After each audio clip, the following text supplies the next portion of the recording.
Bom, eu tenho 7 romances publicados, o 8º está saindo agora. Gosto muito de escrever romance, mas eu acho também fascinante escrever crítica, escrever sobre essas mulheres, recuperar essa memória passada. Então, durante 4 anos, eu morei na Argentina e ensinava lá no Centro de Estudos Brasileiros, da Embaixada do Brasil.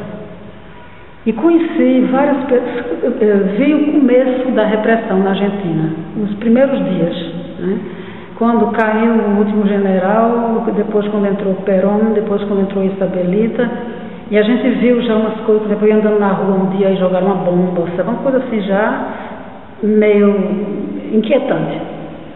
E isso me impressionou muito. Nós voltamos para Recife e eu tive também vários amigos que desapareceram entre 64 e 70 e poucos, nos acontecimentos daqui da Revolução, alguns alunos e alguns amigos, que, por exemplo, havia um Maurício Lopes, que talvez eu vá ler um texto do livro, que era um argentino que trabalhava com a Reunião Latino-Americana de Jovens Evangélicos.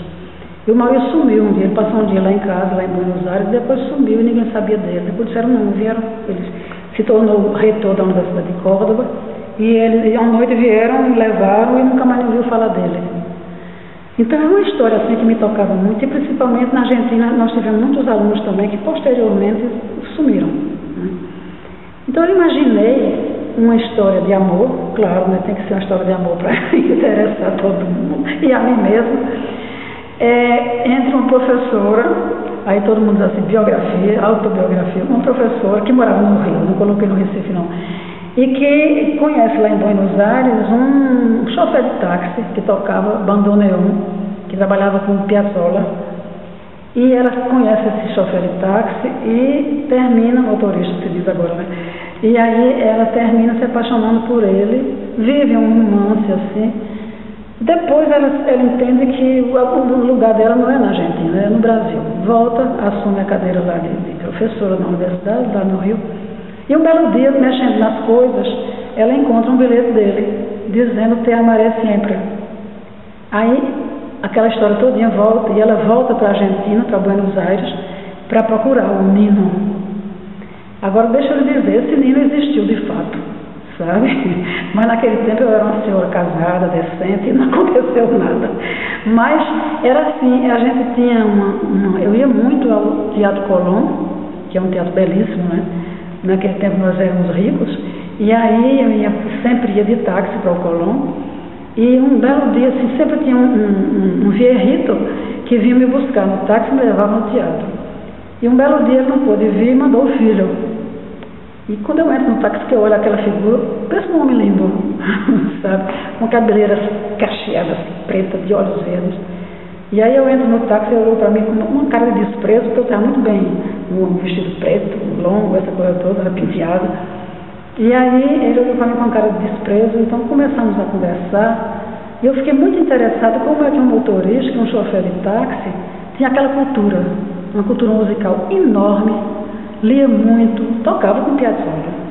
E aí eu imaginei um romance, não é? Que nesse romance, dessa professora, eu imaginei que seria com esse tal Nino, que era o motorista. Só que quando ela volta para Buenos Aires para procurar o Nino tinha se casado e tinha desaparecido nos acontecimentos políticos. E ela sai procurando, termina, encontra um filho dele e encontra a esposa do Nino também, que era chorosa, né? Porque o Nino sumiu, etc. E conta que o Nino ficou meio louco com as torturas e tudo isso. E quando eles encontram o Nino, de fato, ele não conhece mais ninguém. Aí o trabalho das duas mulheres, a primeira amada e a esposa, vai ser de tentar fazer com que Nino recupere o passado, a lembrança. Elas contam a história para ele, botam filmes que eles tinham visto, sabe? E pouco a pouco o Nino vai recuperando a coisa. Nesse intervalo, né, eu recupero muito das histórias que eu conheci, das pessoas com as quais eu convivi, de tortura, de desaparecimento, que tinha me impressionado tanto quanto a história dos judeus, sabe? Então, dentro desse livro, Voltar a Palermo, eu vou colocando essas histórias de estudantes, os pastores, um pastor lá de uma igreja de uma igreja luterana, que sumiu também, e que era assim, muito engajado politicamente, e que um dia apareceu nos muros da igreja, Iglesia Camilo Torres. Camilo Torres era aquele padre que lutou com Guevara. Então havia já quando a gente estava lá na Argentina, havia já um movimento assim que crescia, a gente sentia que alguma coisa de ruim ia acontecer. Então eu achei que devia, um tributo devia, de algum modo, recuperar essa história, sabe? E aí é uma história de amor também, sabe? Então a professora termina, o Nino recupera pouco a pouco a memória, o filho de Nino se apaixona por ela, mas aí ela resolve voltar para o Rio de Janeiro, meu lugar no Rio de Janeiro, e termina, quando ela chega no Rio, o avião dá umas voltas, e ela vê o Corcovado, etc, etc, mas termina ela dizendo assim, algum dia eu voltarei a Palermo, que era o bairro onde eles tinham morado, lá em Buenos Aires, né, o menino com ela. Então é uma esperança também, né? Mas aí várias pessoas me disseram, você devia continuar a história dizendo como é que a história do Nino. Não, mas é bom você terminar a história. Se eu concluo, não tem mais graça, sabe? Você tem que deixar o leitor, fazer confiança ao leitor para ele terminar os romances que você escreveu.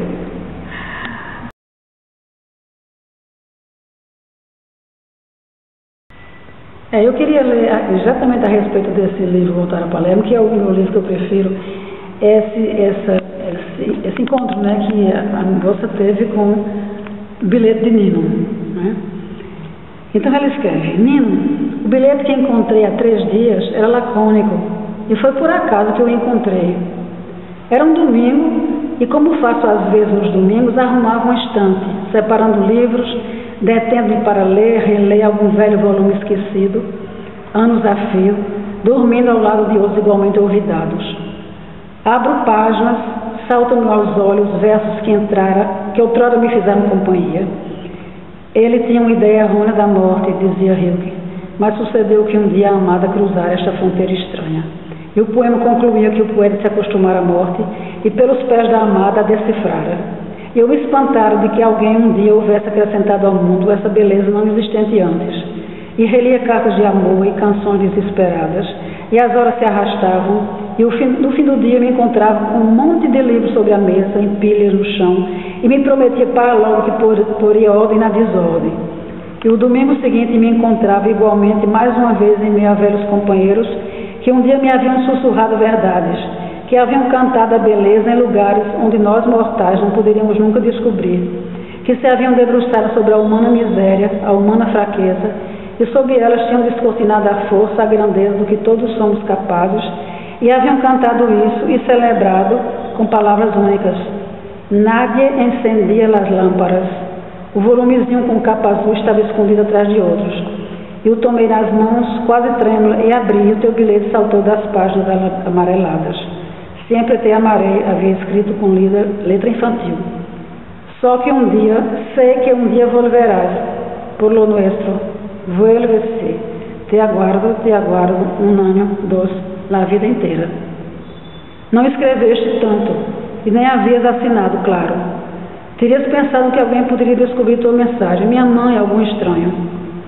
E porque em nenhum momento havias pensado em me dizer em voz alta aquelas palavras que escreveste, certamente às pressas, e que talvez eu nunca viesse a ler. Teu bilhete era uma garrafa jogada ao mar, mas o náufrago poderia muito bem não desejar que eu encontrasse, habituado talvez à sua ilha deserta.